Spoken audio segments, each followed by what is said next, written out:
Une carte oubliée. Une piste qui disparaît. Et un dernier secret qu'il n'a jamais eu l'occasion de consigner. Bienvenue dans Détective Éternel, je suis votre hôte Louis. Dites-moi, d'où venez-vous ce soir? Ce sont vos commentaires qui donnent vie à ces histoires. Kamenkins. Un cartographe disparaît. Son dernier dessin? En blanc. Bienvenue sur Détective Éternel, je suis votre hôte Eugène. Cette communauté de passionnés de mystère m'inspire.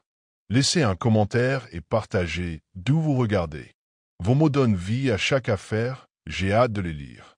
Maintenant, commençons. C'était un samedi prometteur dans le village de Laventon-S, le genre de matinée où l'on sent légèrement le chèvrefeuille et les fraîchement taillés.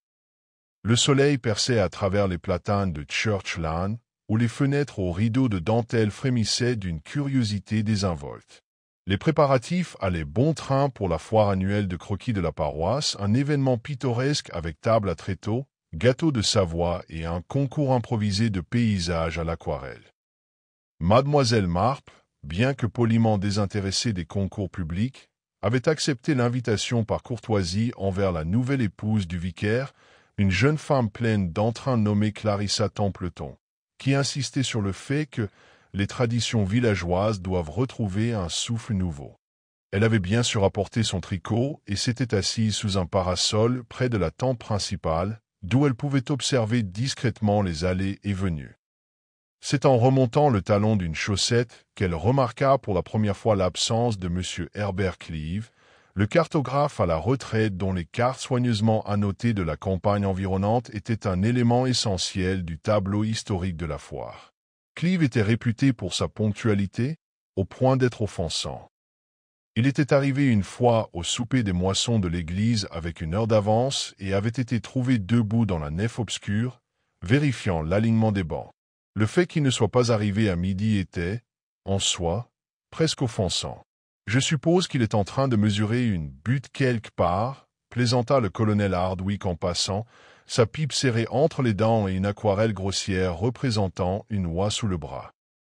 Cleave ne peut distinguer une pierre d'une relique sans l'avoir arpentée 6 fois. Mais un vague malaise s'installait chez certains villageois plus âgés. Madame Bloom, l'organiste de l'église, se pencha vers mademoiselle Marple et murmura « Ça ne lui ressemble pas, Jane. » « Pas du tout. » Et il était censé apporter les vieilles cartes topographiques. J'ai dit à Clarissa qu'elle en aurait besoin pour l'exposition du jury. Il ne manque jamais un rendez-vous. En milieu d'après-midi, cette absence était devenue un sujet de murmure. Le jury du concours se déroula sans les cartes anciennes, mais l'ambiance se détendit à mesure que le soleil déclinait et que les ombres s'étendaient sur le terrain de cricket. Au crépuscule, ce fut le jeune Peter Larche, le neveu adolescent de Clarissa, qui arriva, essoufflé et pâle, après avoir emprunté un raccourci par la voie communale derrière la maison de Cleave. « Il y a un problème, dit-il simplement. Sa porte était grande ouverte. J'ai appelé, mais personne n'a répondu, et les lumières étaient éteintes. Ça ne semblait pas normal. Le vicaire, M. Templeton, fut appelé, ainsi que le sergent Burgess de la gendarmerie du village. Miss Marple, silencieuse mais attentive, les observait traverser la prairie avec une urgence vive. Un silence les suivit comme une brise dans les blés. En moins d'une heure, la foire était oubliée. Le cottage de Cleave, niché juste au-delà de la limite des arbres, était propre et ordonné, du moins de l'extérieur. Mais dès que la porte s'ouvrit en grinçant, il était clair que quelque chose clochait. Sa canne gisait sur le seuil. Un plateau de toast non consommé se figeait sur la table, et un carnet, son fameux journal d'orientation quotidien, était ouvert à l'entrée de la veille. La fenêtre arrière avait été déverrouillée. Miss Marple arriva peu après, non pas appelée, mais pas importune. Le sergent Burgess avait appris à ses dépens que sa présence faisait souvent gagner du temps. Ils trouvèrent le corps affalé derrière le grand meuble à cartes en chêne du bureau. Les lunettes de Cleave étaient encore sur son visage, et sa tête avait heurté le bord d'un petit globe en laiton. Il y avait peu de sang, mais son cou formait un angle anormal. Aucune trace d'effraction. Aucun objet de valeur ne manquait. Juste un encrier renversé et le coin déchiré d'une carte en lin qui dépassait dessous le meuble. On dirait une chute, marmonna Burgess en se grattant la tête. Le pauvre diable a dû glisser par là. La voix de Miss Marple était douce. C'était un homme très prudent, sergent. Le genre de personne qui utilisait toujours une règle, ne courbait jamais une page et portait des chaussures à semelles de caoutchouc, même sur son propre tapis. Je me demande ce qui a bien pu le pousser à agir si vite. Elle regarda le meuble. Ou peut-être que quelqu'un d'autre l'a déplacé. Burgess fronça les sourcils, mais ne dit rien. La dernière ligne du carnet était entourée 2 fois. La crête irrégulière près de Stony Copse ne correspond pas à mes notes de terrain de 1904. Vérifiez les repères d'altitude lundi. Une simple note, ou la clé de quelque chose de bien plus troublant. Alors que le village bourdonnait du retour des vieux soupçons et d'une inquiétude silencieuse, Miss Marple était assise, son tricot sur les genoux, le fil entre ses doigts oubliés. Elle pensait à des choses qui ne s'alignaient pas tout à fait, comme une carte pliée à l'envers. Et elle savait que ce puzzle ne faisait que commencer. Le dimanche matin, la nouvelle s'était répandue dans l'Aventon comme du lait tourbillonnant dans le thé, silencieuse, constante et inexorable. Madame Crispin, la femme de l'épicier, avait été la première à prononcer le mot « meurtre » dans la file d'attente, mais elle le dissimula rapidement derrière une toux et un regard gêné à la sœur du vicaire, qui inspectait des poires. « C'était peut-être un accident », rétorqua Madame Danby de la Poste, un peu trop sèchement. « Nous ne connaissons pas encore les faits. Personne ne devrait tirer de conclusions hâtives. » Mais tout en parlant, son regard se posa nerveusement sur le Times posé derrière les petits pains, comme s'il pouvait confirmer ce qu'aucun d'eux ne pouvait encore dire à voix haute. Le fait demeurait. Herbert Cleave était mort, et le village n'avait aucune explication satisfaisante. Miss Marple a, comme toujours, gardé le silence sur le sujet en public. Ce matin-là, elle prit son thé à sa table habituelle près de la baie vitrée, observant silencieusement les subtils changements de comportement de ses voisins. C'était le propre d'un petit village. Personne ne changeait vraiment, ni de façon spectaculaire, ni du jour au lendemain. Mais une tragédie comme celle-ci bouleverse les habitudes des gens, révélant des failles longtemps cachées sous la politesse. Le colonel Hardwick, par exemple, se montra particulièrement bruyant au Crown et encore ce soir-là, exprimant son mécontentement face l'ingérence d'un amateur et affirmant que le cartographe s'était écroulé en fouillant dans des absurdités poussiéreuses. Je lui ai dit, tonna le colonel, une pinte à la main, qu'un jour il se perdrait dans son propre classeur. Il aurait dû s'en tenir au jardinage. N'a-t-il pas eu un désaccord avec vous au sujet de la haie de délimitation le mois dernier? Demanda maître Claverton, l'avocat à la retraite, depuis sa place au bar. Hardwick rougit d'un rouge cramoisi profond, uniquement parce qu'il affirmait que l'ancienne carte paroissiale prévalait sur les actes de propriété moderne. Absurdité. À quelques tabourets de là, Arthur Cleave, le jeune cousin du défunt, remua un grand gin tonic sans rien dire. Ses doigts martelaient le verre en un rythme silencieux, mais son expression restait indéchiffrable. De retour au cottage, le sergent Burgess est revenu avec un agent de police de Marquette Bradley pour mener une enquête plus approfondie. Mademoiselle Marple ne les avait pas accompagnés, elle comprenait l'importance d'attendre. Attendre, écouter, observer. Au lieu de cela, elle passe son après-midi avec Madame Bloom, soi-disant pour discuter des hymnes des vêpres de la moisson. Mais leur conversation, comme tant d'autres à l'Aventon ce jour-là, porta bientôt sur Herbert. Il ne s'est jamais marié, remarqua Madame Bloom, baissant la voix comme pour dissimuler son opinion. Il disait qu'il n'avait pas de temps à perdre avec les distractions romantiques. Même s'il fut un temps, il y a longtemps, où l'on pensait que Lillian Ashcroft et lui. Sa voix s'éteignit. « Ah oui » murmura Mademoiselle Marple, la fille du boulanger. Avant qu'elle ne s'enfuie avec cet artiste français et ne revienne avec un accent et des tremblements nerveux. Elle vit maintenant à la lisière de Stony Copse. Elle reste la plupart du temps discrète. Et pourtant, Il me semble que M. Cleave laissait un petit paquet à la boulangerie chaque Noël, même après son retour. Madame Bloom cligna des yeux. Vraiment? Je ne l'ai jamais remarqué. Rares sont ceux qui l'ont fait, répondit doucement mademoiselle Marple. Mais les gens ne changent pas d'affection si facilement, je trouve. Le lundi, la police avait bouclé le bureau et attendait l'examen du coroner. Les rumeurs, toujours affamées, s'enrichissaient d'heure en heure. Quelqu'un avait entendu dire que l'horloge de la cheminée de Cleave avait été brisée, ce qui avait sûrement entraîné une bagarre. Un autre jurait que sa collection d'instruments topographiques avait été trafiquée, mais personne ne pouvait dire comment ni pourquoi cela aurait pu avoir d'importance. Au même moment, Clarissa, l'épouse du pasteur, répondait à une douzaine de questions délicates de la part des participants au salon des croquis de la paroisse. « Pensez-vous que le tueur était avec nous ?» demanda Madame Otterbridge d'une voix dramatique.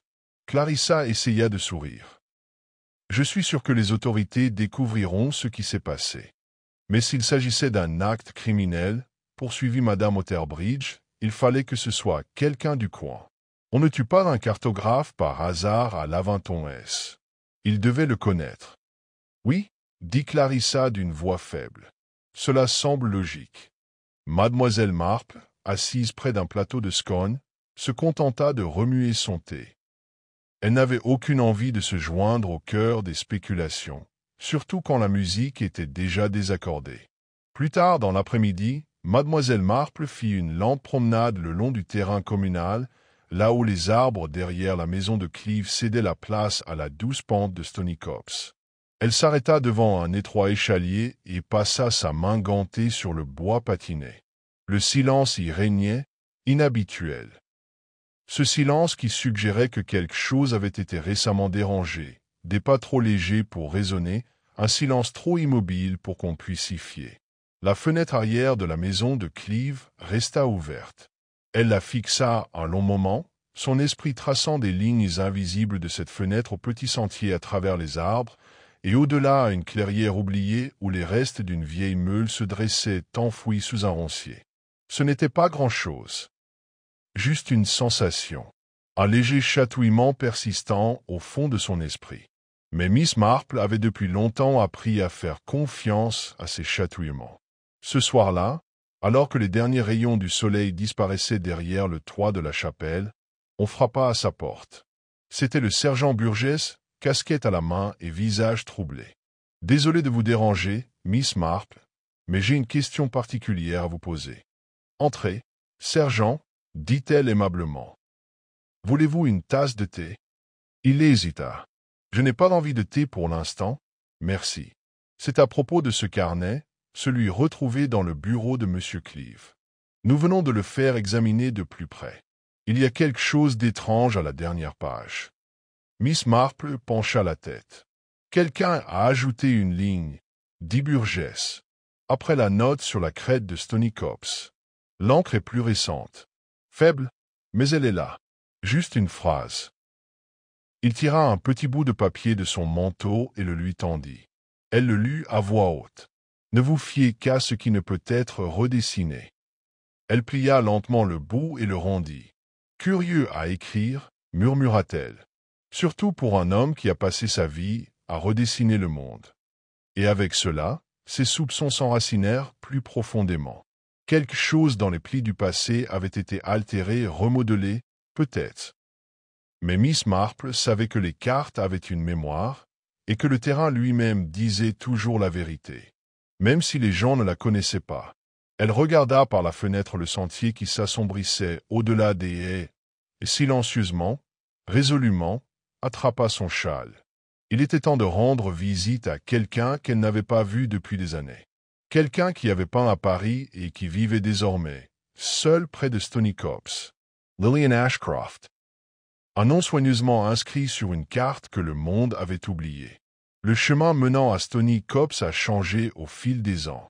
Là où autrefois il n'était que terre battue, aplatie par des siècles de bottes et de vélos, les mauvaises herbes s'enfonçaient désormais dans le sol, reprenant possession de l'espace avec une obstination tenace.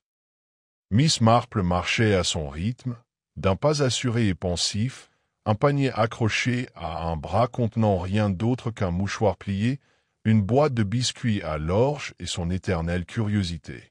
Le cottage de Lillian Ashcroft était une structure blanche délavée nichée à l'ombre des frênes et des châtaigniers. Son toit de tuiles s'inclinait comme s'il s'affaissait sous le poids des souvenirs, et le lierre s'était glissé autour de ses fenêtres comme une dentelle verte dessinée par le temps. La porte, d'un bleu pâle autrefois joyeux, portait les marques des années sans peinture fraîche. Miss Marple frappa doucement. Un instant plus tard, elle s'ouvrit en grinçant, révélant une femme qui n'était plus tout à fait celle dont le village se souvenait. Lillian était toujours mince, bien que ses pommettes soient plus saillantes qu'autrefois, et ses cheveux auburn, autrefois sa fierté, avaient viré au gris orageux qui frisait les tempes. Elle portait un tablier maculé de peinture et tenait une palette à la main. « Oh » dit-elle, surprise mais pas mécontente. « Jane Marple, vous êtes la première personne du village à venir ici depuis des mois, peut-être des années. J'espère n'avoir rien interrompu d'important, » dit doucement Miss Marple. « Je me promenais et je me suis dit qu'une visite serait peut-être plus que nécessaire. » Lillian s'écarta pour la laisser entrer. Je travaillais juste sur un petit paysage. La lumière change trop vite pour terminer quoi que ce soit correctement. L'intérieur du cottage sentait légèrement la térébenthine et la lavande sèche. Des piles de vieilles toiles étaient posées contre les murs, des études à moitié terminées de bois, de cottage et de visage, certaines charmantes, d'autres envoûtantes. Miss Marple était assise dans un fauteuil en bois près de l'âtre pendant que Lillian allait chercher du thé. Elles parlèrent un moment de choses futiles, le temps, l'arrivée des grives d'été, les œufs hors de prix du nouveau poulailler. Ce n'est qu'après la première tasse que Miss Marple changea de sujet de conversation. « J'ai entendu dire, » commença-t-elle d'un ton léger, « que vous et M. Cleave étiez autrefois très proches. » Lillian n'y bronca pas. Elle se resservit du thé, les yeux fixés sur le flot. « Oui, il y a longtemps. Et récemment. »« Non » dit Lillian en secouant la tête. « Il est venu me voir au printemps dernier, peut-être en mars ou avril. Il a apporté une carte et s'est renseigné sur un champ en particulier, près de la lisière du bosquet. Il a dit qu'il croyait qu'une limite avait été déplacée. Il courait toujours après les ombres, celui-là. L'avez-vous aidé ? Je lui ai donné le vieux titre de propriété de mon père. Il y avait les lignes originales tracées à l'once. Je lui ai dit qu'il perdait son temps. Cette terre avait été absorbée par le domaine de Branley après la guerre. Mais il a insisté. Herbert devait toujours avoir raison. Miss Marple Sirota son, the pensive met. Et comment avait-il l'air? Lillian hésita. Paranoïaque, un peu plus maigre que dans mes souvenirs. Il observait les arbres comme s'il s'attendait à ce que quelqu'un en sorte. Et quelqu'un? Lillian la regarda droit dans les yeux. Pas ce jour-là. Miss Marple laissa le silence s'installer entre eux un instant avant de se lever. « Merci pour le thé, Lillian, et pour votre honnêteté. » Sur le chemin du retour vers le village, les ombres s'allongeaient et les oiseaux se taisaient. Elle repassa l'échalote et marqua une brève pause. Le bois était légèrement humide là où quelqu'un avait posé la main. Pas de la rosée, des traces en forme de doigts. Récemment. De retour au village, le sergent Burgess avait affiché un mot discret sur le panneau d'affichage devant le bureau de poste. Enquête en cours concernant le décès de M. Herbert Cleave. Veuillez signaler toute observation inhabituelle de samedi soir à Constable Hall ou au sous-signé. Les ragots fleurissaient comme des pissenlits printaniers. Madame Crispin était certaine d'avoir entendu une voix s'élever près du presbytère peu après le coucher du soleil, le jour de la foire. M. Sedgley, qui quittait rarement son fauteuil près de la fenêtre, prétendit avoir vu quelqu'un correspondant à la description d'Arthur Cleave se diriger vers la place publique à la tombée de la nuit. Au même moment, la femme du pasteur reçut une petite enveloppe glissée dans la boîte aux lettres de l'église, sans nom, juste 3 lignes écrites en boucle. Les cartes ne mentent pas. Mais les gens, si. Demandez-lui ce qu'il a trouvé sous la pierre du verger. Il n'a jamais été question de terre. Elle apporta aussitôt à mademoiselle Marple, les mains tremblantes. Je ne savais pas où aller d'autre, avoua-t-elle. Burgess est un homme bien, mais je ne pense pas qu'il saura quoi faire d'une chose aussi étrange. Miss Marple retourne le mot, puis le retourne. Pas de filigrane. Du papier bon marché. Du genre qu'on trouve dans toutes les boutiques de village. Mais la référence à la pierre du verger était étrange. Elle s'excusa poliment et se dirigea droit vers le chemin derrière la propriété des Clèves. Là, derrière une haie, à moitié cachée par les orties, se dressaient les vestiges de ce qui avait été l'ancien verger. Les arbres poussaient maintenant à l'état sauvage, les pommiers noués et lourds de négligence. Elle trouva facilement la pierre, plus plate que les autres, une dalle gris pâle encastrée dans la mousse. Avec effort, elle s'agenouilla près d'elle, repoussant feuilles et terre. Nul besoin de creuser. Une petite boîte en laiton avait été calée en dessous, vieille, ternie, mais déverrouillée. À l'intérieur se trouvait une photographie noire et blanc délavée. 4 jeunes hommes en uniforme. 2 femmes se tenaient entre elles. La photo avait été coupée net en son centre, séparant le visage d'un homme des autres. Les autres n'ont été griffonnés au dos à l'encre pâle. Herbert Cleave, Edgar Bramley, Simon Greaves, Lillian, Maud. Un nom avait été rayé d'un trait sombre et rageur. Miss Marple se rassit sur ses talons, les sourcils froncés. Ce n'était donc pas un crime d'argent, ni même de terre. C'était un souvenir, trop douloureux pour être redessiné. Elle retourna à son cottage juste au moment où les cloches de l'église commençaient à sonner pour les prières du soir. De sa fenêtre, elle aperçut une silhouette qui l'observait de l'autre côté du chemin. Arthur Cleaves. Son visage était indéchiffrable, mais il ne détourna pas le regard lorsque son regard croisa le sien. Et dans cet instant de silence, Miss Marple sut qu'elle allait devoir poser la question que personne n'avait pensé à poser. Que cherchait réellement Herbert Cleave à protéger? La réponse, soupçonnait-elle, ne résidait pas dans un document ou un acte, mais dans les parties du passé que d'autres voulaient effacer. Le mardi matin, le sergent Burgess avait dressé une liste courte mais précise de personnes d'intérêt. Il ne les qualifiait pas de suspects, pas encore, mais le mot flottait sous la surface, tacite mais de plus en plus implicite. Dans un village de la taille de l'Aventon-S, où chacun connaissait les bêtes noires de chacun et les détails des pensions, la frontière entre ragot et enquête était toujours ténue. Miss Marple, quant à elle, n'avait pas parlé publiquement de la photographie trouvée sous la pierre du verger. Elle ne l'avait pas non plus montrée au sergent Burgess. Pas encore. Elle croyait fermement à la valeur de l'attente, laisser les vraies vérités mûrir en silence avant de les exposer au grand jour. Le premier à se retrouver doucement mais incontestablement dans le champ de vision de la police fut Arthur Cleave, le cousin du défunt cartographe. Il vivait dans l'aile ouest de la maison depuis près de 2 ans, un arrangement qui avait semblé curieux à certains au village, Herbert étant connu pour privilégier la solitude à la compagnie. Ce n'était pas idéal, admit Arthur lorsque Burgess le convoqua pour une conversation au petit bureau de police près de la boulangerie. Mais Herbert prenait de l'âge, et j'aidais à la maison. Je coupais le bois de chauffage, je m'assurais que les factures soient payées à temps. Vous aviez une bonne relation? Demanda Burgess. Arthur eut un rire bref et cassant, autant que possible avec un homme qui préférait les cartes aux gens.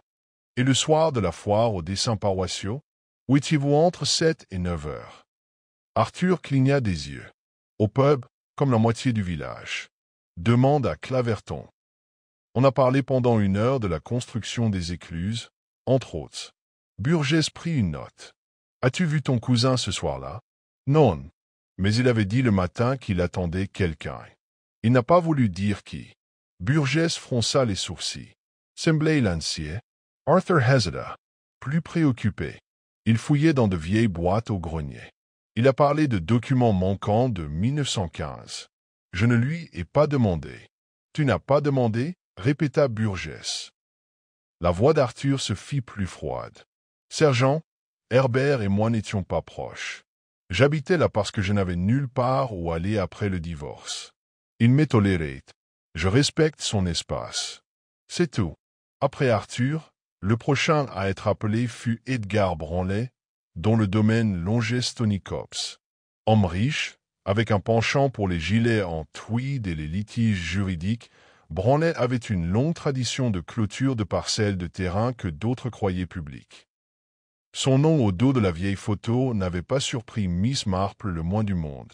« Je ne vois absolument pas pourquoi vous m'impliqueriez », dit Branley à Burgess dans son salon surchargé. Herbert Cleave et moi ne nous étions pas parlé depuis 15 ans, même si vos propriétés sont limitrophes. Bramley Renafla. Précisément parce que c'est le cas. Il m'a contesté au sujet d'une en 2009 et a refusé de signer les termes de l'accord. J'imagine qu'il a apprécié la dispute. Non, je n'ai pas mis les pieds près de son cottage depuis des années. Burgess S.E. Pensionavant. Saviez-vous qu'il pensait que le relevé de 1904 délimitait différemment la limite du bosquet? Branley plissa les yeux. J'en avais entendu parler. Et j'ai aussi entendu dire qu'il se trompait. Pratique, n'est-ce pas, de déterrer d'anciennes notes de terrain quand une revendication moderne ne tient pas devant un tribunal? Vous semblez avoir des opinions bien arrêtées sur ce sujet. J'ai des opinions bien arrêtées sur les fouineurs avec des règles, rétorqua Branley. Miss Marple, assise tranquillement à l'arrière-plan sous prétexte de livrer de la marmelade à la femme du connétable, remarqua le tremblement de ses doigts lorsqu'il prit son verre. De retour au village, les spéculations se tournèrent vers Maud Weatherby, l'institutrice veuve qui avait été autrefois la meilleure amie de Lillian. Elle vivait seule sur une étroite terrasse près de la vieille école, entourée de piles de livres jaunis et de coupures de journaux. On murmurait souvent, et avec délectation, qu'elle avait été fiancée à un homme qui l'avait quittée pour quelqu'un de plus continental. Lorsqu'on lui demanda si elle avait récemment rendu visite à Herbert Cleave, Maud esquissa un rire sec et mordant, mi-amusé, mi-dédaigneux. « Il n'aurait pas voulu me voir, dit-elle. Pas après la lettre que je lui ai envoyée. » Burgess haussa un sourcil. « Une lettre? Oui, après qu'il ait tenté de revendiquer le pâturage de mon père comme faisant partie d'un ancien droit de passage. Je lui ai rappelé que l'histoire peut être très gênante pour ceux qui la déforment, et que s'il poursuivait, je produirais une copie de l'ordonnance Survey de 1905 qui contredisait totalement ces affirmations. » A-t-il répondu. Il m'a renvoyé une seule phrase sur un morceau de parchemin déchiré. La vérité n'est pas une question de consensus. Arrogant jusqu'au bout. Malgré son air froid, Mademoiselle Marple vit quelque chose changer dans le regard de Maud lorsqu'elle mentionna Lillian. « Lui avez-vous déjà parlé de la famille Ashcroft » demanda Mademoiselle Marple doucement. « Non » répondit Maud trop vite. « C'étaient les affaires de Lillian, pas les miennes. Je me suis tenu à l'écart. » Mais Mademoiselle Marple se souvint de la main tremblante de la femme lorsqu'elle vit pour la première fois le monument aux morts du village restauré, 2 ans plus tôt. Un nom avait disparu. Personne n'avait jamais su pourquoi. Alors que le soir tombait sur l'Aventon S, Miss Marple prit sa place habituelle près du feu et ouvrit un petit carnet. Elle y nota 3 noms, Arthur Cleave, l'héritage, mais pas la chaleur, Edgar Branley, les frontières et les vieilles guerres. Maud Weatherby, l'amertume et le silence. Elle marqua une pause, puis en ajouta un 4e. Lillian Ashcroft, la vérité non dite. La photographie resta dans le tiroir de sa commode, coincée entre des draps pliés. Mais ses implications se répercutèrent dans ses pensées comme des fissures dans un vieux mur. Les cartes, songea Miss Marple, sont pleines de lignes. Certaines définissent le début et la fin des choses. Mais d'autres ne sont que les ombres de chemins jamais empruntés, de promesses jamais tenues. Et puis elle se souvint d'un souvenir étrange. Sur la photographie, les 5 personnes étaient nommées. Herbert, Branley, Simon Grieve, Lillian et Maud. Mais un nom avait été rayé, Simon Grieve. Personne n'avait mentionné son nom. Elles s'enquérirent fait de lui ensuite. Parce que parfois, la personne la plus dangereuse est celle qui n'est plus là. Ou celle que tout le monde a choisi d'oublier. Miss Marple n'était pas du genre à se laisser aller à la superstition, et pourtant le nom de Simon Grieve avait quelque chose d'étrangement persistant. Il était resté muet chez ceux qui se souvenaient aisément de tous les autres personnages de la photographie décolorée. Même parmi les commères de l'Aventon S, capables de raconter des scandales vieux de 50 ans avec une précision encyclopédique, le silence qui l'entourait était absolu. Et d'après l'expérience de Miss Marple, un silence absolu était rarement innocent. Elle commença son enquête par les archives locales. Une demande polie à M. Hanley, aux archives de Marquette Brinley, lui permit d'obtenir un dossier mince. Simon Grieve, né en 1892, fils unique d'un propriétaire de moulin. Il servit brièvement à la guerre, revint en 1919, quitta le village en 1923. Aucun mariage enregistré. Aucune propriété achetée. Aucune adresse de réexpédition. The Sparrow. Mais il y avait une bizarrerie dans le dossier. Un bulletin scolaire original glissé entre les actes de baptême et les actes de service. Au bas de la page se trouvait une note, griffonnée d'une écriture inconnue. Excellent en géométrie. Curieux de précision. Elle y pensait. Plus tard dans l'après-midi, Mademoiselle Marple rend visite à M. Claverton, l'avocat à la retraite qui passait désormais ses journées à tailler des rosiers et à citer Horace. Il avait autrefois géré la moitié des actes de propriété du village et y gardait un souvenir hésitant de chaque litige juridique de l'histoire. « Simon Grieve » répéta-t-il en fronçant les sourcils. « Mon Dieu, voilà un nom que je n'ai pas entendu depuis des décennies. » C'était un garçon brillant, plus vif que la plupart. Très intense, toujours à mesurer les choses. Il pouvait vous dire combien de briques il y avait dans le mur de l'école avant l'heure du déjeuner. Et il est parti assez brusquement. Claverton hésita. Oui, il y a eu des choses désagréables. Des rumeurs, bien sûr. Quelque chose à propos des Ashcroft. Où étaient-ce les Branley? Personne ne le disait jamais ouvertement, mais je me souviens qu'Herbert Cleave l'avait plutôt mal pris. Ils étaient proches autrefois. Terriblement proches. Vraiment? Demanda doucement Miss Marple. Quasiment inséparables quand ils étaient enfants. Mais après le départ de Simon, Herbert est devenu plus insulaire. Il a commencé à cartographier des choses qui n'en avaient pas besoin.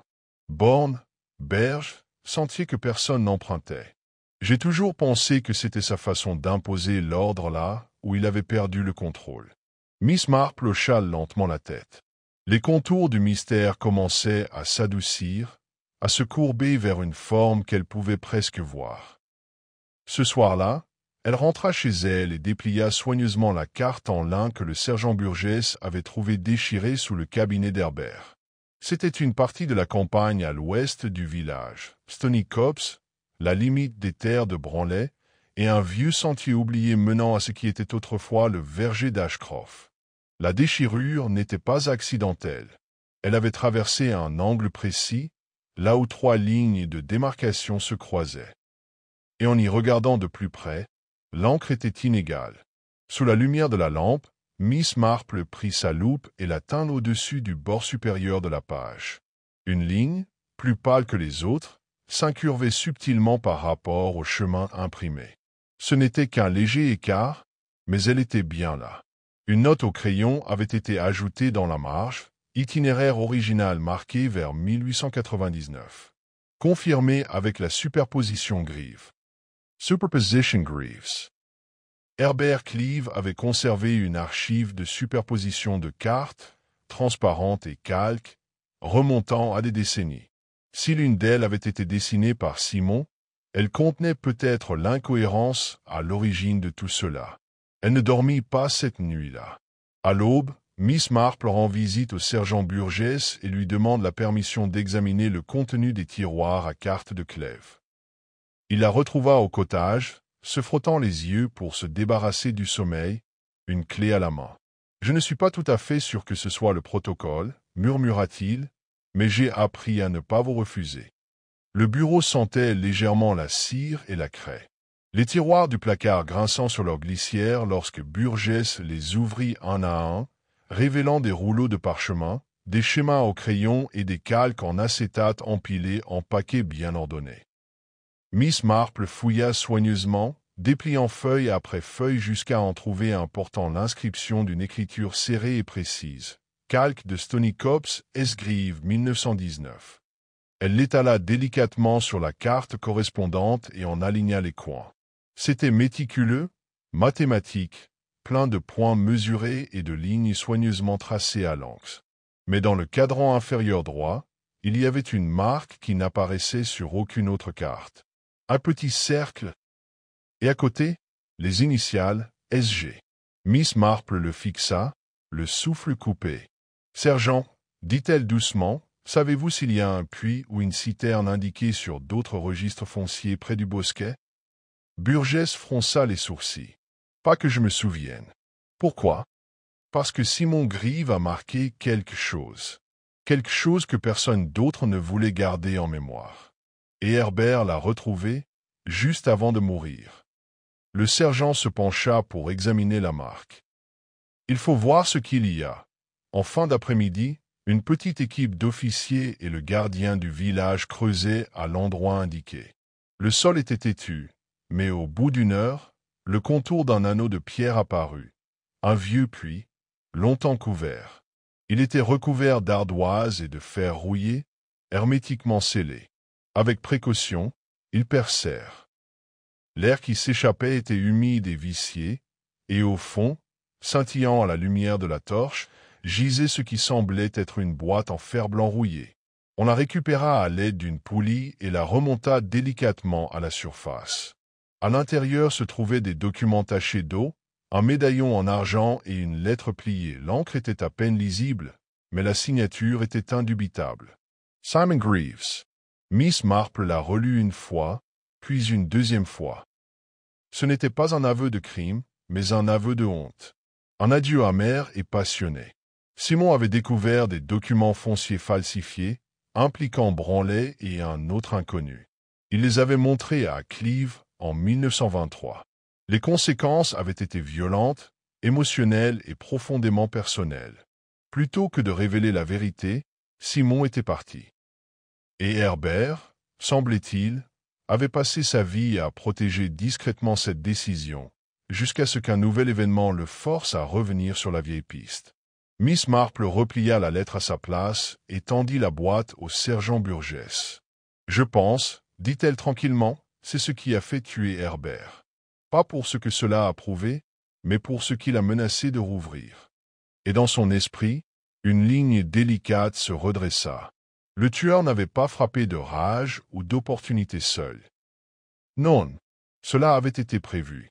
Mademoiselle Marple savait maintenant que celui qui avait tué Herbert Cleave avait su exactement ce qu'il avait trouvé, parce qu'ils essayaient de l'enterrer tout au long. Pas seulement la vérité, mais la personne qui l'avait vécue. La découverte du puits scellé se propage à travers l'Aventon S dans des tons feutrés, comme une toux dans une cathédrale. Aucune annonce officielle n'a été faite, mais les nouvelles se sont néanmoins infiltrées. À travers la femme du gardien de terrain, qui a entendu son mari marmonnant à propos des boîtes et des os, par Clarissa Templeton, qui a vu le sergent Burgess retourner à la constabule avec un paquet enveloppé de tissu, et enfin à travers Madame Crispin, qui avait la capacité anticipée d'absorber les rumeurs et d'explorer les rupteurs et d'exploiter les Twice leur potage. Mercredi à midi, la file d'attente du bureau de poste était en effervescence avec des spéculations. « Trésor, j'ai entendu, » a dit une voix. « Non, non, la preuve. » De vieilles lettres, peut-être même le chantage, murmura un autre. Mademoiselle Marple, venant de publier une carte d'anniversaire à sa grande-nièce à Tunbridge Wells, a simplement hoché la tête agréablement aux deux et est sortie au soleil. Elle n'avait aucune envie d'ajouter à la tempête. En fait, elle se préparait à une confrontation plus silencieuse. Cet après-midi-là, elle a marché jusqu'au bord du village où le domaine de Branley est sorti de ses terrains bien entretenus comme une relique d'un autre siècle. La maison était symétrique, sa façade drapée à clématis, ses volets fraîchement peints, sa pelouse coupée au pouce. Mais la beauté, Miss Marple, reflétait souvent, n'était pas la même chose que l'honnêteté.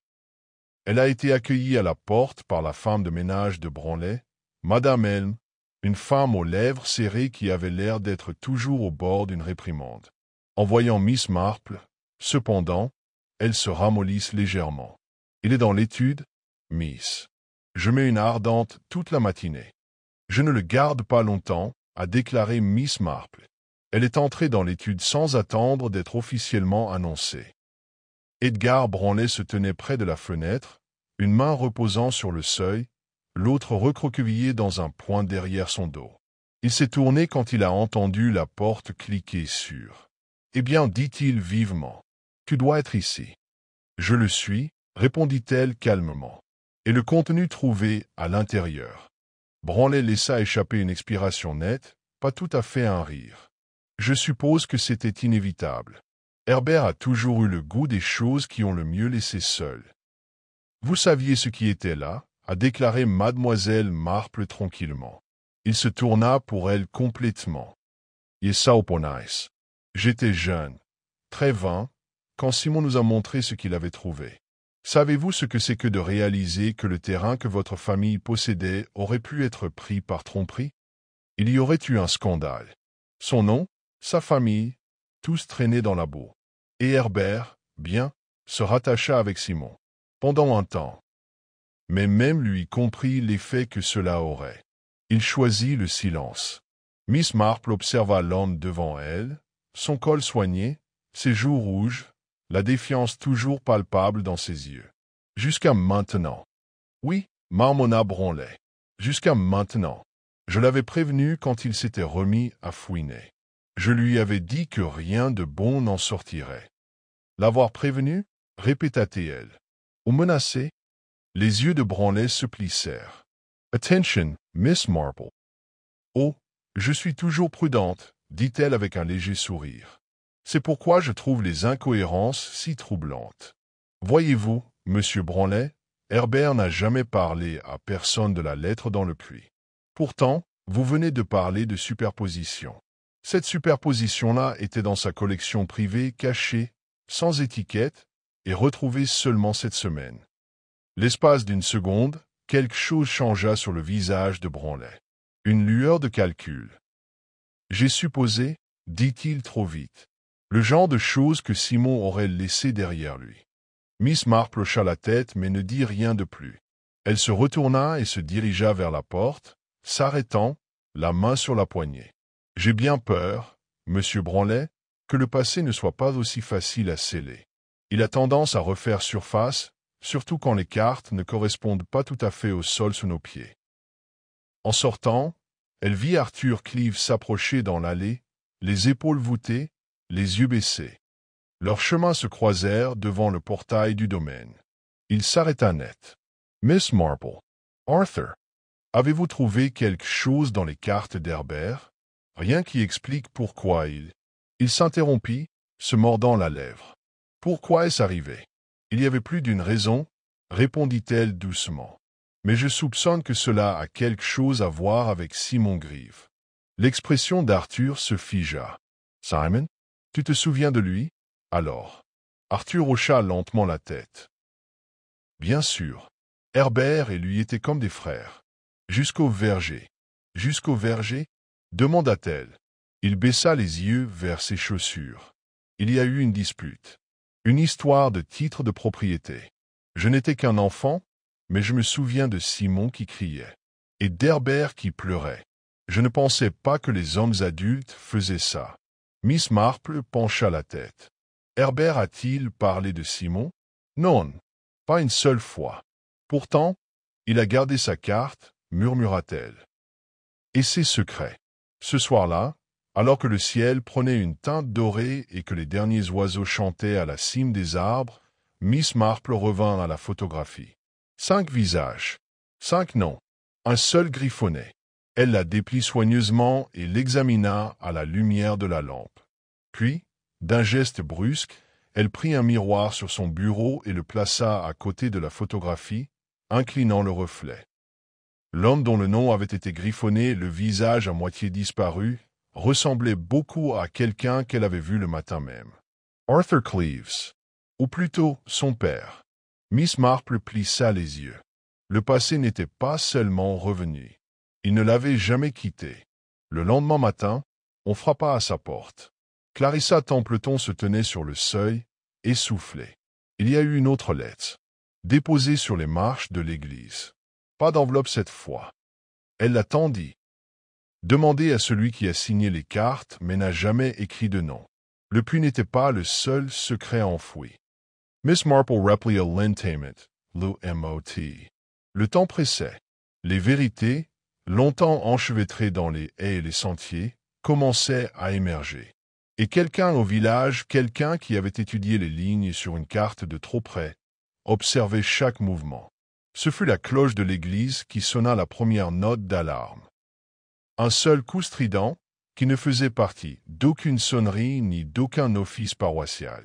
Juste une lourde sonnerie qui résonna sur la place du village et envoya des oiseaux tournoyer dans le ciel. En quelques minutes, un petit groupe de villageois s'était rassemblé devant Saint Edmundes, serrant leurs châles et murmurant, confus. Clarissa Templeton se tenait en haut des marches de l'église, le visage pâle et les mains serrées sur un journal plié comme un bouclier. Elle ne parla pas tout de suite. Au lieu de cela, elle leva une main tremblante et désigna la porte de la sacristie, ouverte sur ses gonds. Miss Marple arriva quelques instants plus tard, ayant entendu la cloche depuis sa chaumière. Elle s'approcha doucement, son regard scrutant la scène, et non le porte, mais les visages. À l'intérieur de la sacristie, le sergent Burgess était déjà accroupi près de la balustrade de l'autel, une lampe à pétrole vacillant sur le mur de pierre. Un jeune agent montait la garde à l'entrée, déplaçant nerveusement son poids. Miss Marple entre et fait un signe de tête au sergent. « Que s'est-il passé » demanda-t-elle doucement. Burgess ne leva pas les yeux. « Un cambriolage. Peut-être la nuit dernière. Peut-être tôt ce matin. Le coffre-fort de l'église a été ouvert, son contenu fouillé. Surtout des archives, rien de précieux ne manquait. Mais ceci, il désigna l'armoire ouverte sous le lutrin. À l'intérieur se trouvait une liasse de vieux papiers, carbonisés sur les bords. Quelqu'un a essayé de les brûler, dit-il. Mais ils ont dû être interrompus. Le feu n'a pas pris. Miss Marple s'accroupit et examina les papiers. La première page était brûlée au coin, mais le milieu était intact. Elle pencha la tête. C'était un bail foncier, daté de 1913. Signé en bas, Simon Grieve, et en dessous, H. Clève. Ses yeux se plissent. Cela n'a jamais été enregistré, n'est-ce pas? Burgess se leva. Aucun document officiel. L'assistant du vicaire est en train de parcourir les archives. Il semble qu'Herbert et Simon aient co-signé un bail avec la famille Branley l'utilisation temporaire du verger. 25 ans, pas à perpétuité. Mais si quelqu'un voulait revendiquer la propriété au-delà de cette durée, murmura Miss Marple, il faudrait que ce document disparaisse. Elle se leva. Sergent, je crois que c'était le véritable mobile depuis le début. Le puits, la couverture, même la photo, autant de pistes qui menaient à ce bail. Et quelqu'un voulait absolument qu'il reste enterré. Dehors, les villageois ne s'étaient pas dispersés. La rumeur s'était déjà répandue qu'un autre indice avait fait surface, même si la plupart n'en avaient pas la moindre idée.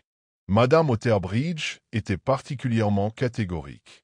J'ai toujours dit qu'il y avait quelque chose d'étrange dans ce verger. Vous savez qu'il était inondé au printemps, comme si la terre elle-même voulait se débarrasser de son propriétaire. De retour à la gendarmerie, Arthur Cleeve avait été de nouveau convoqué. Il arriva en retard, l'air épuisé et irritable, une légère trace d'huile sur sa manchette, comme s'il avait travaillé avec une machine. « Je ne sais pas pourquoi je suis encore là, » dit-il, assis lourdement en face de Burgess. « Vous m'avez déjà tout demandé. »« Il y a eu un incident, » dit simplement Burgess. La sacristie de l'église a été cambriolée. De vieux documents ont failli être détruits. Arthur cligna des yeux, puis laissa échapper un petit rire cynique. De vieux documents?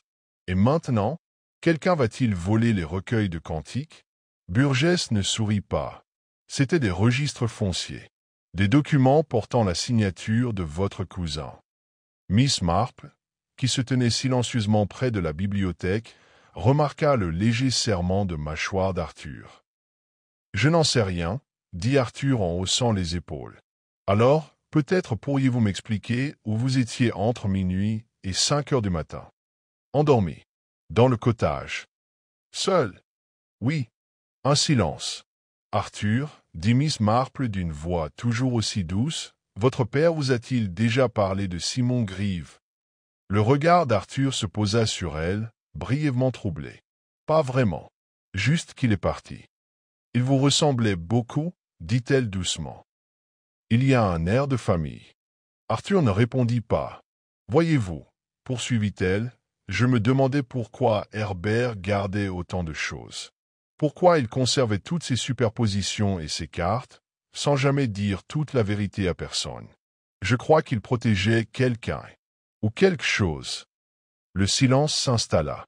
Et je me demande, dit Miss Marple en s'approchant, si tu n'as pas trouvé quelque chose dans le grenier qui ait changé ta façon de le voir. Quelque chose qui t'ait fait douter de l'histoire qu'on t'avait toujours racontée. Arthur la fixa du regard, sa voix n'étant plus qu'un murmure. Que dis-tu? Je dis, répondit-elle d'un ton égal, que la vérité, trop longtemps enfouie, finit par pourrir. Et quiconque tente de la découvrir risque d'étouffer sous ses vapeurs. Burgess S.E. Penshaw in avant. Et tu allà la sacristie hier soir, Arthur? Je n'ai touché à rien, dit-il rapidement. J'ai vu les papiers il y a des semaines. Herbert les avait sortis. Il m'a dit que Simon avait été trahi, mais que ce n'était pas son secret. Et pourtant, dit Miss Marple, tu savais où ils étaient rangés. Il ne dit rien. Ce soir-là, alors que le vent se levait sur les terres communales et que les nuages s'amoncelaient du nord, Miss Marple rentra chez elle. Une tempête approchait, pas seulement de météo, mais de jugement. Elle était assise près du feu, la photo maintenant posée sur la cheminée. 4 noms, 5 visages, et derrière chaque visage, un mobile. Le bail avait été la clé, mais quelque chose semblait encore inachevé. Quelqu'un avait agi non seulement pour étouffer une vérité, mais pour punir quelqu'un de l'avoir découverte. Et Herbert Cleave avait été réduit au silence non seulement à cause de ce qu'il savait, mais à cause de ceux qu'il avait voulu protéger. Au crépuscule, on frappa à sa porte. Cette fois, c'était Maud Weatherby. Elle entra sans y être invitée, son manteau humide d'air et les yeux étrangement vitreux. « J'aurais dû venir plus tôt, » dit-elle. Miss Marple hocha la tête. « Vous étiez sur la photo, n'est-ce pas, avec Simon et Lilian. » Maud soupira. « Oui, et je les ai vus souffrir tous les deux. » « Dis-moi, Maud, est-ce asset l'enterrement? Ce n'était pas une question de terre. Pas vraiment. Simon a découvert les actes falsifiés, certes, mais il a aussi découvert autre chose. Que Edgar Branley avait profité de l'absence de Simon pendant la guerre pour ajuster discrètement les limites. Herbert voulait rendre les choses publiques. Mais Simon, il était déjà un paria. Le village s'est retourné contre lui pour des raisons qu'il comprenait à peine. La voix de Miss Marple était presque un murmure. Quelle raison? Maud hésita. Parce qu'il ne correspondait pas. Parce qu'il tenait à Herbert plus qu'on ne le jugeait convenable à l'époque.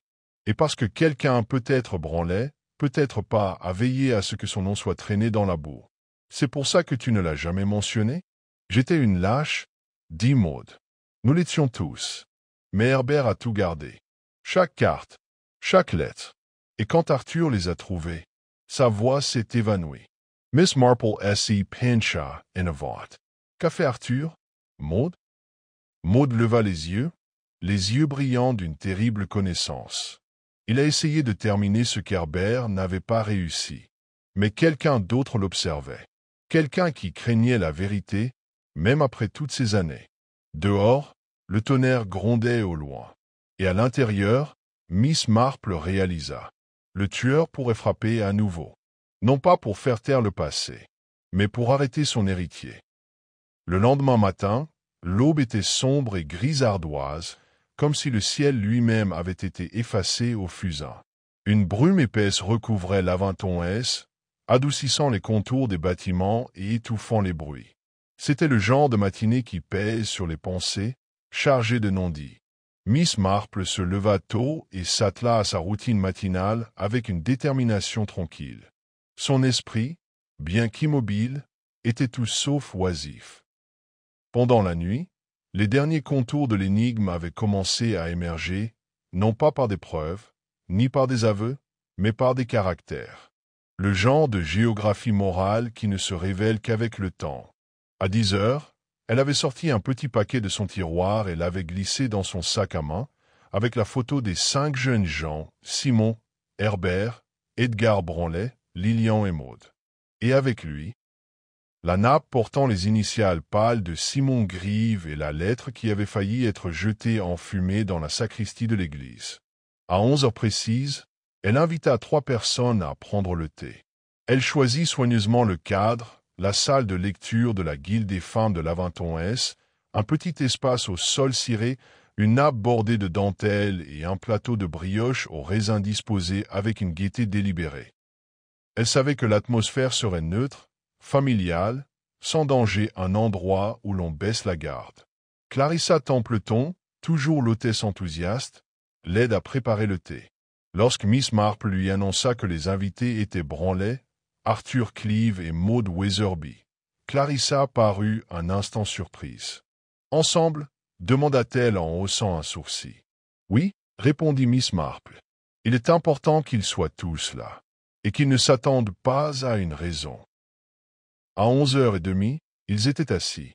Branlet semblait légèrement irrité, Maude légèrement mal à l'aise, et Arthur, l'expression indéchiffrable, était assis, le dos raide, les yeux rivés sur le plateau de thé.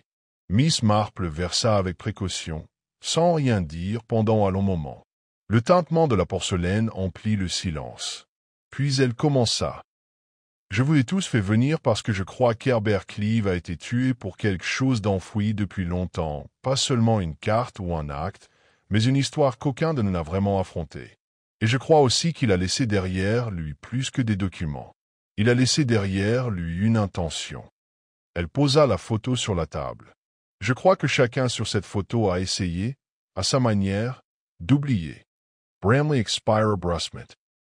Je vous l'ai déjà dit, Miss Marple, je n'ai rien à voir avec la disparition de ce garçon. » Pas sa disparition, corrigea-t-elle doucement. Son effacement. Le silence retomba dans la pièce. « Je crois que Simon Grieve a été chassé non seulement à cause de ce qu'il a découvert, mais aussi à cause de qui il était et de qui il aimait. » Arthur remua sur son siège. « Il aimait Herbert, poursuivit Miss Marple. Du moins, c'est ce qu'il semble. Et Herbert l'aimait peut-être aussi. Ou peut-être pas de la même manière. Peu importe maintenant. Ce qui compte, c'est que leur lien a été détruit par la peur, la honte et la manipulation du pouvoir. » Elle se tourna vers Maude. « Tu le savais, mais tu n'as rien dit. » Les mains de Maude se crispèrent autour de sa tasse de thé. « J'avais peur. Tout le monde avait peur. C'était les années 1920. Jane. Personne ne parlait de ces choses-là. Mais les documents que Simon a laissés derrière lui, les superpositions, le bail, la photo, racontent une histoire, même si personne ne voulait l'entendre. » Puis Miss Marple fouilla dans son sac et en sortit le surmatelas. Elle le posa délicatement sur la table, l'alignant avec une copie de la carte originale de 1904. La carte de Simon indiquait non seulement le terrain litigieux, dit-elle, mais aussi le puits caché, celui où sa lettre avait été trouvée. Et cette lettre citait des noms, pas seulement Edgar Branlet, mais quelqu'un d'autre. Elle fixa Arthur du regard. « Ton père. » Arthur écarquilla les yeux, mais il ne dit rien. Simon l'accusait d'avoir falsifié le bail initial pour étendre la revendication du domaine de Branlet. Il croyait aussi que ton père avait orchestré l'exil de Simon. Que ce soit vrai ou non, je l'ignore. Mais je sais une chose, Herbert y croyait. Et toi aussi, une fois que tu as trouvé les papiers. Arthur baissa les yeux. « Moi oui, dit-il doucement. Je les ai trouvés il y a 2 mois. Dans le grenier. Ça donnait un sens à tout. Mon père était toujours froid, toujours amer. Je pensais qu'Herbert l'avait trahi, mais c'était lui qui avait été trahi. Maud Parrott, effondré. Et toi? » « Non, » dit Arthur précipitamment. « Je ne l'ai pas tué. Je l'ai confronté, Herbert. Nous nous sommes disputés. J'étais furieux qu'il ne me l'ait pas dit plus tôt. » qu'il ait laissé Simon disparaître de l'histoire de notre famille. Mais je l'ai laissé tranquille ce soir-là. Miss Marple hocha lentement la tête. Elle le croyait. Sa douleur était réelle, mais pas assez vive pour tourner à la violence. Il n'en restait plus qu'une. Elle se tourna vers Branley. « Edgar, dit-elle doucement, la découverte d'Herbert aurait détruit tes biens. Le verger, les terres environnantes, tout aurait été contesté. Et si la lettre de Simon faisait surface? Eh bien, ce ne serait pas seulement un scandale foncier. Ce serait un héritage. » Bramley resta assis, parfaitement immobile. « Je ne voulais pas le tuer, dit-il après un long silence. Je voulais seulement lui faire peur. Prendre les papiers et les brûler. Je ne savais pas qu'il riposterait. Alors il s'est défendu, dit doucement Miss Marple. Branley hocha la tête. Il était plus fort qu'il n'en avait l'air. En alerte, il est tombé. Il s'est cogné la tête. J'ai paniqué. Et la sacristie? Je pensais qu'il en avait caché d'autres. Je ne pouvais pas prendre ce risque. Il n'y avait aucune fierté dans sa voix. Just a la fatigue. Le poids d'une structure en ruine, longtemps étayée par des mensonges. Le sergent Burgess arrive quelques instants plus tard, interpellé par le mot de Miss Marple. Il emmena discrètement Branley en garde à vue, et les autres partirent dans un silence stupéfait. Seule Miss Marple resta, le de refroidi. Elle se renversa dans son fauteuil et regarda à nouveau la photo. Simon, avec son regard clair. Herbert, avec la tristesse discrète derrière son sourire. Lillian, Maud et Branley, chacun désormais assombri par les choix qu'ils avaient faits, ou non. La justice, pensa Miss Marple, n'était pas toujours parfaite. Elle ne resterait pas ce qui avait été perdu. Mais parfois, elle révélait la vérité assez longtemps pour que la paix s'installe. Même si cette paix était enveloppée dans une vieille carte, dessinée à l'encre que le temps tentait d'effacer. Le lendemain matin, à l'Aventon-S, la lumière du soleil était pâle, un doux contrepoint au drame de la veille. La rosée s'accrochait obstinément aux haies et les toits fumaient en contrebas. Sous le ciel chaud, la vie, du moins en apparence, reprend son cours normal. Mais à l'intérieur du presbytère, les préparatifs allaient bon train en vue d'une réunion inhabituelle. Mademoiselle Marple avait organisé une petite réunion privée qu'elle estimait nécessaire non pas pour la police, ni pour la justice déjà rendue, mais pour le village lui-même. À midi, le bureau du vicaire avait été réaménagé. Des chaises étaient disposées en demi-cercle autour de la cheminée et le thé était servi avec une précision irréprochable par Clarissa Templeton. Les invités arrivèrent un à un. Le sergent Burgess dans son manteau de tweed usé, Arthur Cleeve encore sous le coup du chagrin meurtri par tout ce qu'il avait appris, Maud Weatherby, vêtue de sa tenue noire de cérémonie avec une broche en forme de plume, et Lillian Ashcroft, pâle mais posée. La dernière à entrer fut Madame Crispin, dont la présence en intrigua certains jusqu'à ce que Mademoiselle Marple clarifie la situation. Elle était enfant au moment du départ de Simon, expliqua Mademoiselle Marple doucement. Mais sa mère travaillait au domaine de Branley et j'ai beaucoup entendu. Clarissa servit du thé tandis que Miss Marple se tenait devant l'âtre, les mains jointes. J'ai pensé qu'il valait mieux, commença-t-elle, que les derniers fils soient noués en présence des personnes les plus profondément affectées. Pas au tribunal, pas à voix basse, mais clairement, en toute vérité. Burgess hocha lentement la tête. Il avait interrogé Branley à nouveau ce matin-là. L'homme avait avoué intégralement, et en attendant les inculpations officielles, l'enquête elle-même était terminée. Ce n'était pas un acte prémédité, dit Burgess, mais un acte désespéré. Branley est entré dans le cottage de Cleeve avec l'intention de voler le par-dessus et le bail. Il ne s'attendait pas à trouver Herbert l'attendant, et lorsqu'il fut confronté, la situation s'envenimait. Miss Marple hocha la tête et se tourna vers les autres. Mais même ces aveux n'expliquent pas tout, à moins que nous ne comprenions les véritables intentions d'Herbert. Elle fait un geste vers Arthur. Ta découverte des lettres et des par-dessus t'a changé. Je crois que Herbert l'espérait. Il a laissé la clé du grenier dans son carnet d'orientation, caché sous une citation de Cicéron. Tu m'as dit qu'il ne citait jamais le latin. Arthur cligna des yeux, puis hocha lentement la tête. Il ne l'a pas fait. C'était une invitation délibérée, dit Miss Marple. Pas seulement pour toi, mais pour l'avenir. Herbert savait que son temps était compté. Il a peut-être même senti que ses efforts attiraient l'attention. Alors il a laissé des miettes de pain, assez pour ramener la génération suivante à la vérité. Arthur dégluttait difficilement. Je pensais qu'il avait honte, qu'il avait tout caché parce qu'il avait tourné le dos à Simon. Non, répondit doucement Miss Marple. Il a maintenu Simon en vie grâce à son travail. Ses cartes, ses notes superposées, c'étaient des actes de préservation, pas de déni. Elle se tourna ensuite vers Lilian. Tu as vécu dans l'ombre de tout cela, n'est-ce pas? Le verger, le silence, le chagrin. La voix de Lilian se brisa tandis qu'elle parlait. Nous étions jeunes. Simon était brillant, mais on le faisait paraître anormal, et puis on l'a rendu invisible. Maud tendit la main et la posa sur la sienne.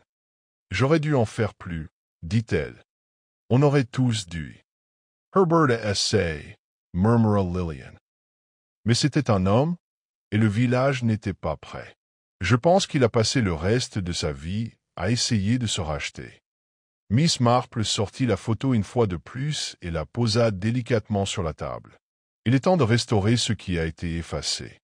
Elle déplia entièrement la photo.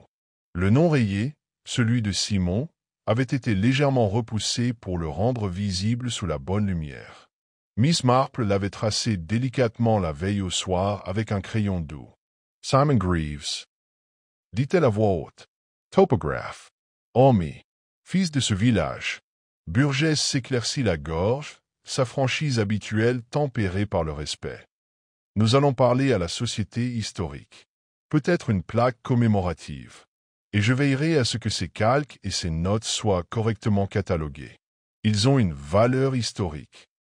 Miss Marple regarda Arthur. Et que ferez-vous de la maison d'Herbert? Arthur hésita. Je vais rester. Pour l'instant. Il y a tant de choses que je ne lui ai jamais demandées. Je pense que je trouverai des réponses dans ces cartes.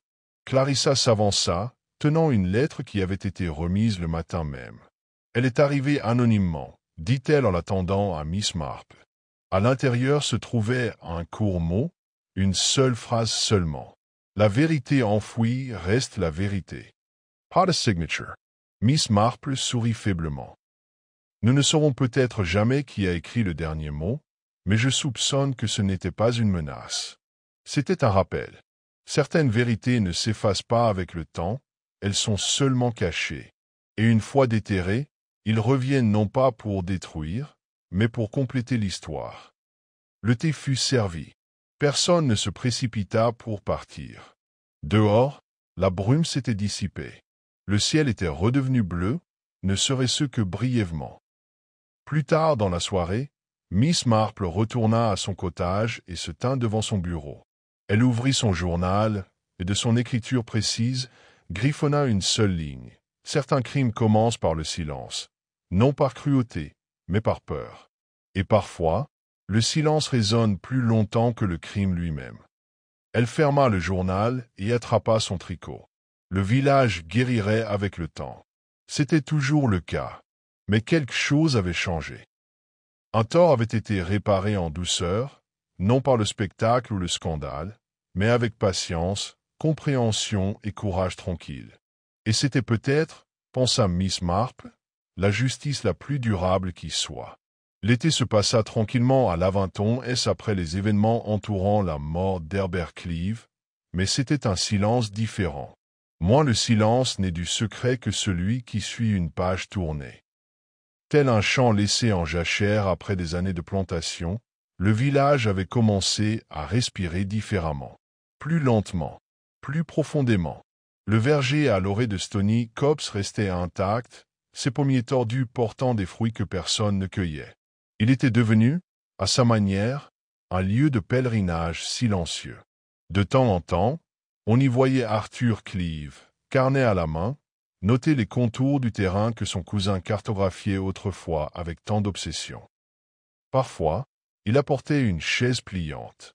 et resta assis pendant des heures, sans rien dire. À l'église, une petite plaque de laiton fut dévoilée fin août.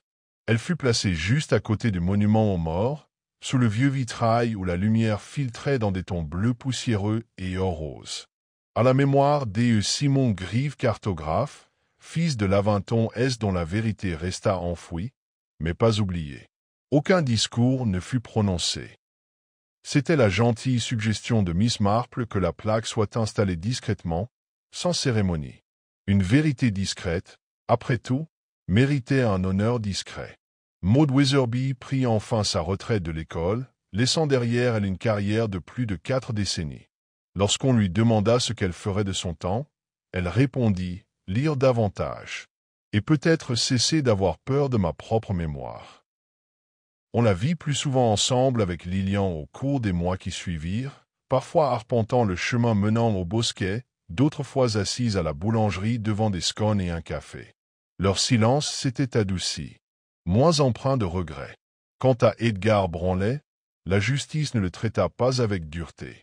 Il avoua ouvertement, et le tribunal, tenant compte de son âge et de la nature de l'incident, une bagarre qui avait mal tourné, le condamna à 2 ans de prison avec sursis. Il vendit la parcelle de terrain litigieuse à la fiducie du village et se retira complètement de la vie publique. Les portes de son manoir restèrent closes. Les clématites se fanèrent. Personne ne dit du mal de lui, mais personne ne lui rend visite non plus.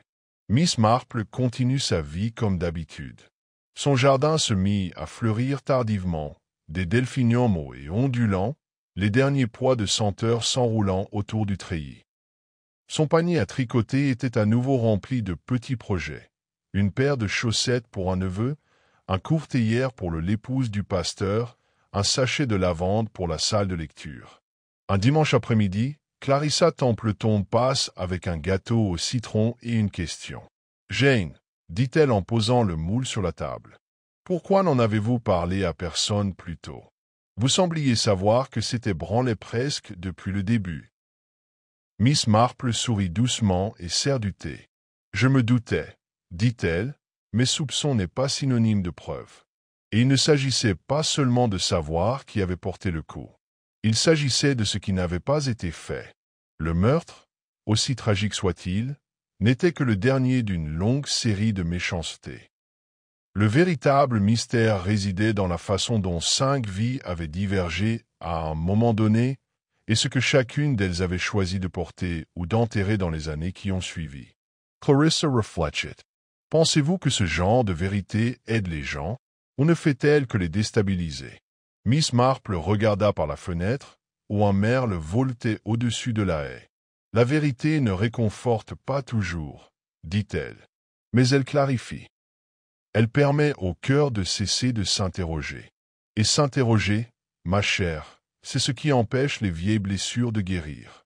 Plus tard dans la soirée, Miss Marple était assise seule dans son salon, relisant une lettre qu'elle avait trouvée dans le carnet d'orientation d'Herbert, une lettre jamais envoyée, jamais adressée, seulement commencée et abandonnée. On y lisait « Simon, j'ai fait une promenade dans le verger ce matin. La limite tient toujours, même si les pierres penchent un peu maintenant. J'ai pensé la redessiner, une dernière fois, et cette fois, en omettant les mensonges. Ce n'était pas signé. » Elle le replia à sa place entre les pages usées, parmi les croquis de haies et de ruisseaux, les contours d'une vie qui s'était écoulée en ligne et en angle. Puis elle s'installa confortablement, sirota son thé et s'accorda un moment de calme. Pas le calme de la peur, pas le calme des secrets enfouis, mais le calme des choses enfin arrangées. Et dehors, le vent soufflait doucement dans les arbres au-delà du terrain communal, effleurant le verger avec un bruit de pages qui se tournaient. L'histoire était terminée, mais son écho resterait gravé sur la carte de Laventon S, non pas au crayon ou à l'encre, mais dans la mémoire.